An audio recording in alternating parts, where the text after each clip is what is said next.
எப்படி உங்கள் எதிர்காலம் உங்கள் மனத்தாலே கட்டமைக்கப்படுகின்றதோ அதேபோல உங்கள் கடந்த காலத்தை பற்றி நீங்கள் வைத்திருக்கும் எல்லா அனுபவம், அனுபூதி, நினைவு சகலமும் நிரந்தரமான ஒரு ஃபிக்ஸட் ரெக்கார்ட் கிடையாது.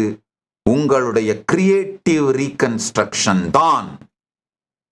இப்ப நான் சொல்ற இந்த ஒரு சத்தியம், சுய சந்தேகம், சுயவெறுப்பு, சுயமறுப்பு, சுயதுக்கம், சுயவலி, சுயபயம் அளிக்கின்ற வார்த்தைகளை உங்களை நோக்கி எறிவதை நிறுத்திவிட்டு இந்த 18 நாள் மட்டும் நீங்கள் உங்களுக்குள் இருக்கும் தூய நான், சுத்த நான், பரம்பொருளின் வெளிப்பாடு என்பதை உணர்ந்து அதை வெளிப்படுத்தும் சத்பாஷையை உங்களை நோக்கியும் மற்றவர்களை நோக்கியும் உபயோகப்படுத்துவதுங்கிற இந்த ஒரே ஒரு செயலை செய்யுங்கள்ங்கய்யா.